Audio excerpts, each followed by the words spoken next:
Hello guys. ഇപ്പോൾ ഇന്ന് ഞാൻ വന്നിട്ടുള്ള ഞാനത് പറയാൻ ഉദ്ദേശിക്കുന്നതെന്ന് വെച്ചിട്ടുണ്ടെങ്കിൽ എൻ്റെ 2 വർഷത്തെ BSc നഴ്സിംഗ് എക്സ്പീരിയൻസ് ആണ്. അതായത് ഞാൻ ഇപ്പോൾ ഇവിടെ വന്നിട്ട് 2 വർഷം കഴിഞ്ഞു. ഞാൻ 2022-26 ബാച്ചിൽ നമ്മുടെ രുക്മിണി കോളേജിൽ തിരുവനന്തപുരത്ത് പഠിക്കുന്ന വിദ്യാർത്ഥിനിയാണ്. നഴ്സിംഗ് കോളേജിൽ ഇപ്പോൾ തേർഡ് ഇയറിലോട്ട് കടന്നു. സെക്കൻഡ് സെമ്മ് എല്ലാം കംപ്ലീറ്റ് ആയി. മാഷാഅല്ലാ, ഒരു പ്രശ്നമില്ലാണ്ട് എല്ലാ സബ്ജക്റ്റും പാസ്സായിട്ടുണ്ട്, സപ്ലി ഒന്നും വരാണ്ട്.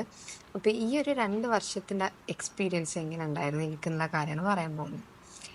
അപ്പോൾ ആദ്യം തന്നെ പറയാണ്, വലിയ സുഖമുള്ള കാര്യമൊന്നും അല്ലായിരുന്നു, നല്ല ബുദ്ധിമുട്ടായിരുന്നു. ഇപ്പോൾ ഫസ്റ്റ് സെമ്മിൽ വന്നപ്പോൾ നല്ല പേടിയായിരുന്നു ഈ ടോപ്പിക് അനാട്ടമി, ഫിസിയോളജി. ഇപ്പം നിങ്ങളിപ്പോൾ ഫസ്റ്റ് ഇയേഴ്സിന് അറിയാമല്ലോ എങ്ങനെ ഇരിക്കുന്നു ഇപ്പോഴത്തെ ഫീൽ ചെയ്യുന്നത്. അതുപോലെ തന്നെ ഫസ്റ്റ് ഇയറിൽ വന്നപ്പോൾ ഭയങ്കര പേടിയായിരുന്നു, എങ്ങനെ പാസ്സാവുമോ ഇല്ലേ, അങ്ങനെ കുറേ പേടിയും കാര്യങ്ങളൊക്കെ ഉണ്ടായിരുന്നു. പിന്നെ ഫസ്റ്റ് സെം എക്സാം എഴുതിയപ്പോൾ തോന്നി വലിയ കുഴപ്പമൊന്നുമില്ല, പിന്നെ പടച്ചോല്ലേ കൂടെ പാസ്സാവുമായിരിക്കും എന്ന് വിചാരിച്ച് എക്സാം പാസ്സായി. റിസൾട്ട് ബുദ്ധിമുട്ടില്ല എന്നൊക്കെ വന്ന് പ്രശ്നമൊന്നുമില്ലായിരുന്നു. ഇപ്പോൾ ഏറ്റവും കൂടുതൽ ഞാൻ കാത്തിരുന്നിട്ട് പേടിച്ചിട്ട് വന്നിട്ടുള്ള ഒരു റിസൾട്ടാണ് ഫസ്റ്റ് സെമ്മിൻ്റെയും അതുപോലെ തന്നെ ഇപ്പോഴത്തെ ഫോർത്ത് സെമ്മിൻ്റെ.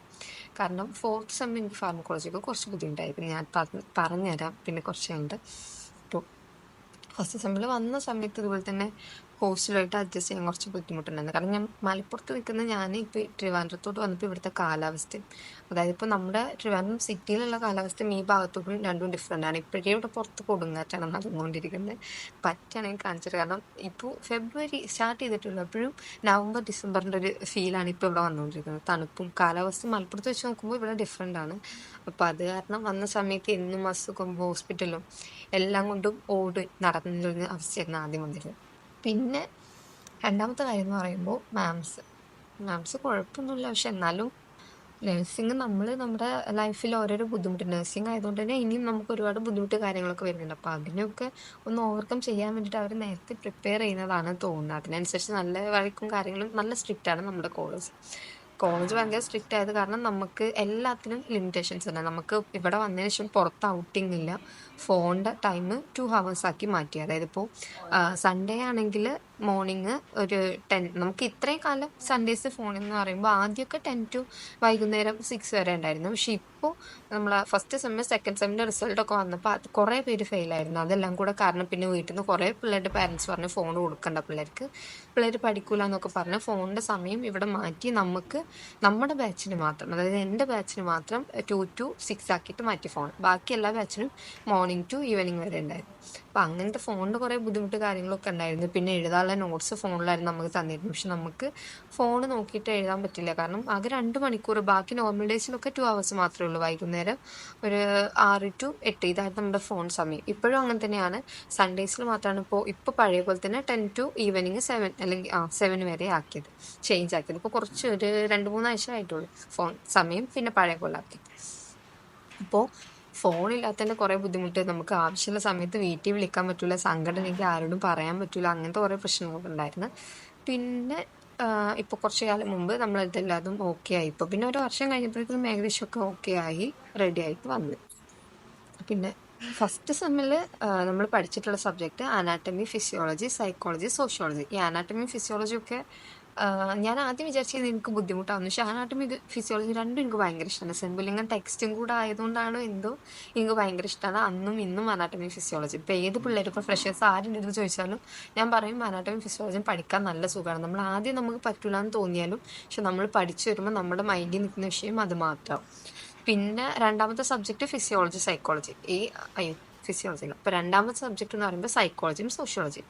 അപ്പോൾ ഈ സൈക്കോളജി എന്ന് പറയുമ്പോൾ നമ്മൾ രണ്ടും, ഞാനൊക്കെ ആണെങ്കിൽ ഇത്രയും കാലം അറിയാത്തൊരു പുതിയ സബ്ജക്റ്റാണ് ഈ സൈക്കോളജി, സോഷ്യോളജി ഒക്കെ വരുന്നത്. നമ്മുടെ സാറ് വന്ന് ക്ലാസ് എടുക്കുമ്പോൾ സാറ് പാവാണ്, നല്ല സൂപ്പർ സാറാണ്. എല്ലാവർക്കും ഏറ്റവും കൂടുതൽ ഇഷ്ടമുള്ളത് ഈ സൈക്കോളജി, സോഷ്യോളജി സബ്ജക്റ്റ് ആകും. കാരണം പിള്ളേർ ഫ്രീ ആണ് എല്ലാവരും ക്ലാസ്സിൽ. പിന്നെ സാറ് ഇടയ്ക്കിടയ്ക്ക് നമുക്ക് പാട്ടിട്ട് തരും, വീഡിയോ ഇട്ട് തരും. അപ്പോൾ അതെല്ലാം കൂടെ ആകുമ്പോൾ നമുക്ക് ഭയങ്കര ഇൻട്രസ്റ്റ് ആണ്. അങ്ങനെ എന്നിട്ട് ഈ സാറ് ക്ലാസ് എടുക്കുന്ന സമയത്ത് നമ്മളിങ്ങനെ വെറുതെ കുറേ പേര് കിടന്നുറങ്ങുന്നുണ്ടാവും, കുറേ പേര് വെറുതെ ഇരിക്കുന്നുണ്ടാവും. സാറിങ്ങനെ ഉറങ്ങുന്ന പിള്ളേരൊക്കെ വന്നിങ്ങനെ വിളിച്ചിട്ട് പറയും എഴുന്നേക്ക് ഇത് ക്ലാസ് ആണ്, ഉറങ്ങരുതെന്ന് പറഞ്ഞിട്ട് മൂപ്പര് പോകും. അതാണ് മൂപ്പരുടെ ക്ലാസ്. അപ്പോൾ ഈ സൈക്കോളജി, സോഷ്യോളജി ഒക്കെ പഠിച്ചിരുന്നത് എങ്ങനെയാണെന്ന് പറയുമ്പോൾ അതിൻ്റെ മെയിൻ ഹെഡിങ് മാത്രം പഠിച്ചിട്ടാണ് വിട്ടത്. മെയിൻ ഹെഡിങ് പഠിച്ചു വിട്ട് ബാക്കി തള്ളിമറിക്കാൻ കഴിവുണ്ടോ നമുക്ക് സൈക്കോളജിയും സോഷ്യോളജിയും പാസ്സാവും. ഇതാണ് ഫസ്റ്റ് സെമ്മിൻ്റെ അവസ്ഥ. പിന്നെ സെക്കൻഡ് സെമ്മൊക്കെ കയറിയപ്പോൾ നമുക്ക് നഴ്സിംഗ് ഫൗണ്ടേഷൻ വന്നു. അതായത് ഇപ്പം നമ്മൾ നഴ്സിങ്ങിൻ്റെ കുറച്ച് ബേസിക് കാര്യങ്ങളും അതുപോലെ തന്നെ അപ്പോൾ സെക്കൻഡ് സെമ്മിൽ നമുക്ക് വന്ന സബ്ജക്റ്റ് എന്ന് പറയുമ്പോൾ നഴ്സിംഗ് ഫൗണ്ടേഷൻ വന്നു. അതായത് നമ്മുടെ നഴ്സിങ്ങിൻ്റെ ബേസിക് കാര്യങ്ങൾ, ഇമ്പോർട്ടൻ്റ് ആയിട്ടുള്ള കാര്യങ്ങൾ, ബേസിക് അല്ലെങ്കിൽ ഒരു നമ്മൾ അടിത്തറ എന്നൊക്കെ പറയില്ല, ആ കാര്യങ്ങളൊക്കെയാണ് ഈ നഴ്സിംഗ് ഫൗണ്ടേഷനിൽ അവർ പറഞ്ഞു തരുന്നത്. അങ്ങനെ അതും അതിൻ്റെ കൂടെ തന്നെ ന്യൂട്രീഷനും വന്നിട്ടുണ്ടായിരുന്നു. അപ്പോൾ സെക്കൻഡ് സെമ്മിൽ ന്യൂട്രീഷൻ്റെ കൂടെ വന്നിട്ടുള്ള സബ്ജക്റ്റാണ് ബയോ കെമിസ്ട്രി എന്ന് പറയുമ്പോൾ. അപ്പോൾ എല്ലാവരും പറയുമായിരുന്നു ബയോ കെമിസ്ട്രി പഠിക്കാൻ ഭയങ്കര ടഫാവും, ബുദ്ധിമുട്ടാവും, റിസ്ക് ആണെന്നൊക്കെ പറഞ്ഞു. പക്ഷെ നമുക്കെന്തോ ബയോ കെമിസ്ട്രിയുടെ ക്ലാസ് നേരത്തെ തീർന്നായിരുന്നു. പഠിപ്പിക്കുന്ന സമയത്ത് സത്യം പറഞ്ഞാൽ ഒന്നും എനിക്ക് മനസ്സിലാവില്ല ബയോ കെമിസ്ട്രി ഒന്നും. പിന്നെ നമ്മൾ ഇവിടുന്ന് റിവിഷൻ ടെസ്റ്റൊക്കെ എഴുതി ആ സമയത്ത് പഠിച്ചിട്ടാണ് ബയോ കെമിസ്ട്രി എന്തെന്നുള്ള സംഭവം പഠിക്കാൻ സുഖമാണെന്നൊക്കെ മനസ്സിലായത്. പിന്നെ ന്യൂട്രീഷൻ ഈ എക്സാം സെക്കൻഡ് സെമ്മിൻ്റെ എക്സാം വന്നപ്പോൾ നമ്മൾ ബയോ കെമിസ്ട്രി ആയിരുന്നു ന്യൂട്രീഷനേക്കാളും സിമ്പിളായിട്ട് എഴുതിയിരുന്നത്. എല്ലാവരും പറഞ്ഞ് ന്യൂട്രീഷനാണ് സിമ്പിൾ, ബയോ കെമിസ്ട്രി ടഫാണ്. പക്ഷെ നമ്മുടെ ബാച്ചിലെ പിള്ളേർക്ക് തിരിച്ചറിയാം. കാരണം നമ്മൾ ബയോ കെമിസ്ട്രി അത്രയും തവണ റിവിഷൻ ടെസ്റ്റ് എഴുതിയിരുന്നു. അപ്പോൾ പഠിച്ച കാര്യങ്ങൾ തന്നെ ഇഷ്ടംപോലെ തവണ പിന്നെ ഇങ്ങനെ എഴുതിയോണ്ട് അതൊന്ന് നല്ല സുഖമായിരുന്നു ബയോ കെമിസ്ട്രി. പിന്നെ തേർഡ് സെമ്മിൽ വന്നപ്പോൾ അഡൽട്ട് ഹെൽത്ത് നഴ്സിംഗ് 1 ഉണ്ടായിരുന്നു, അല്ലെങ്കിൽ മെഡിക്കൽ സർജിക്കൽ 1 ഉണ്ടായിരുന്നു. അതിൻ്റെ കൂടെ തന്നെ നമ്മുടെ മൈക്രോബയോളജി, ഇൻഫെക്ഷൻ കൺട്രോൾ, ഇതായിരുന്നു തേർഡ് സെമ്മിൽ വന്നിരുന്നത്. വലിയ കുഴപ്പമൊന്നുമില്ലാണ്ട് അതും പാസ്സായി. പിന്നെ മൈക്രോ ചെറുതായിട്ട് പഠിക്കാൻ ബുദ്ധിമുട്ടുണ്ട്. മൈക്രോയും ബയോകെമിസ്ട്രിയും പഠിക്കുമ്പോൾ മൈക്രോബയോളജിയും ഇൻഫെക്ഷൻ കൺട്രോളും പഠിക്കുമ്പോൾ ഇൻഫെക്ഷൻ കൺട്രോളിന് കുറച്ചുകൂടെ പ്രയോറിറ്റി കൊടുത്തിട്ട് പഠിക്കുക. അതാണ് നമുക്ക് പെട്ടെന്ന് ആൻസർ ചെയ്യാൻ പറ്റുന്ന സംഭവം. പക്ഷേ അതെന്ന് വെച്ച് മൈക്രോബയോളജിയും ഒഴിവാക്കി വിടരുത്. രണ്ടും കൂടെ ചേർത്തിട്ട് റിസൾട്ട് അല്ലെങ്കിൽ മാർക്ക് വരുന്നുണ്ട്. മാക്സിമം രണ്ടും നല്ലപോലെ പഠിച്ചെടുക്കും. പിന്നത്തതെന്ന് പറയുമ്പോൾ നമ്മുടെ ഫോർത്ത് സെം ആയിരുന്നു എൻ്റെ ജീവിതത്തിലെ ഏറ്റവും കഷ്ടപ്പാട് നിറഞ്ഞ ലൈഫ് എന്ന് പറഞ്ഞു. ഫോർത്ത് സെമ്മിൽ വന്നിട്ടുള്ള സബ്ജക്റ്റ് അഡൽട്ട് ഹെൽത്ത് നഴ്സിംഗ് 2. അത് വലിയ കുഴപ്പമൊന്നുമില്ലായിരുന്നു, നല്ല പോലെ എക്സാം എഴുതി, നല്ല സന്തോഷിച്ചിട്ട് എഴുതിയിട്ടുള്ള എക്സാമാണ് അതൊക്കെ. ഇത് അഡൽട്ട് ഹെൽത്ത് നഴ്സിംഗ് 2ൻ്റെത്. പക്ഷെ ആ സമയത്ത് ഫാർമക്കോളജിയും വന്നായിരുന്നു, പാത്തോളജിയും വന്നായിരുന്നു. പഠിക്കുന്ന സമയത്ത് ആദ്യം വിചാരിച്ചു, എക്സാമിന് മുമ്പ് വിചാരിച്ച് നമ്മൾ ഈ പാത്തോളജി ആവും നല്ലപോലെ സ്കോർ ചെയ്യാൻ പറ്റുക, ഫാർമക്കോളജി ഭയങ്കര ബുദ്ധിമുട്ടാവുന്നു. പക്ഷെ എക്സാം എഴുതിയ സമയത്ത് പാത്തോളജിനെ വെച്ച് നോക്കുമ്പോൾ എത്രയോ നല്ലപോലെയാണ് നമ്മൾ ഫാർമക്കോളജി എക്സാം എഴുതിയിട്ടുള്ളത്. പിന്നെ ഞാൻ ആൻറ്റിഡോട്ടും കൂടെ വെച്ച് പഠിച്ചുകൊണ്ട് അതൊന്ന് എനിക്ക് വലിയ ഇത് പേടി തോന്നില്ല. അത്യാവശ്യം എല്ലാതും അറ്റൻഡ് ചെയ്യാൻ പറ്റി ഫാർമക്കോളജിയുടെ സൈഡിൽ നിന്ന്. പക്ഷെ പാത്തോളജിയുടെ സൈഡ് എല്ലാം ബ്ലാങ്ക് ആയിട്ട് കിടക്കായിരുന്നു. കാരണം എനിക്ക് തീരെ എഴുതാൻ പറ്റില്ല. അതുകൊണ്ട് ഭയങ്കര പേടിയായിരുന്നു, പാസ്സാവില്ല. ഫാർമക്കോളജിയും പാത്തോളജിയും കൂടെ ഒരുമിച്ച് വരുന്നുണ്ട് അതിൻ്റെ റിസൾട്ടിൻ്റെ കാര്യത്തിൽ ഭയങ്കര പേടിയായിരുന്നു. പക്ഷേ അൽഹംദുലില്ലാ അത് പാസ്സായി, ഒരു ബുദ്ധിമുട്ടില്ലാണ്ട്. ഇതാണ് എൻ്റെ സെക്കൻഡ് ഇയർ. ഫസ്റ്റ് ഇയറും സെക്കൻഡ് ഇയർ. ഇപ്പോൾ സെക്കൻഡ് ഇയറിലെന്ന് പറയുമ്പോൾ നമുക്ക് റിക്വയർമെൻറ്റ്സ് കൂടുതലാണ്, പഠിക്കാൻ കൂടുതലാണ്. അതുകൊണ്ട് തന്നെ ഉറക്കം ഇഷ്ടംപോലെ ദിവസങ്ങളിൽ 2, 3, 4 മണിക്കൂറൊക്കെ ഉറങ്ങിയ ചരിത്രമുണ്ട്.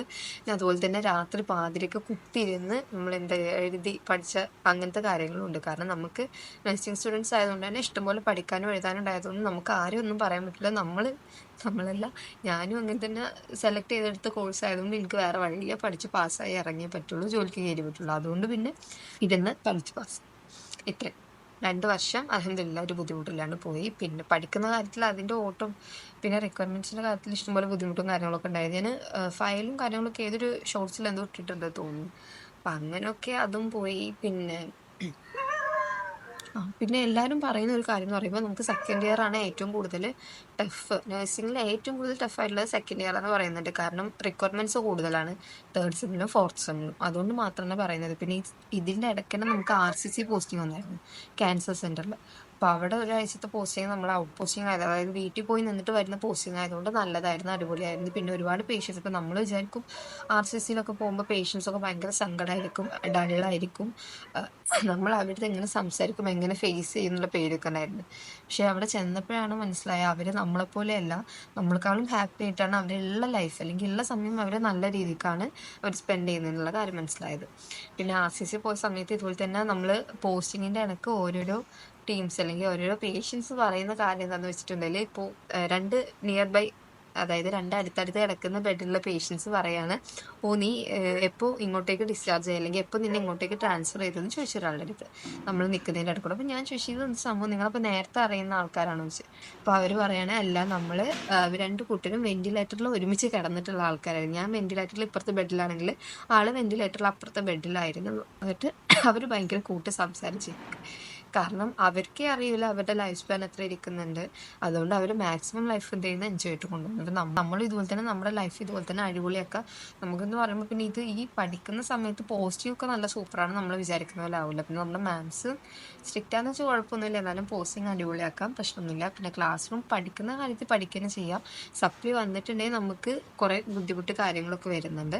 അപ്പോൾ സപ്ലി വരാണ്ട് മാക്സിമം പാസ്സായിട്ട് എല്ലാവരും ഇറങ്ങാൻ നോക്കാം. അപ്പം എൻ്റെ 2 വർഷത്തെ നഴ്സിംഗ് എക്സ്പീരിയൻസ് ഇത്രയേ ഉള്ളൂ. ഇനിയും കാര്യങ്ങളുണ്ട് കുറേ പറയാം, പക്ഷെ എല്ലാം കൂടെ എങ്ങനെ നമ്മൾ പറയണം, ഷെയർ ചെയ്യണം. ഇൻഷാ അല്ലാ പറയണ്ട എല്ലാം എനിക്ക്. അപ്പോൾ ശരി.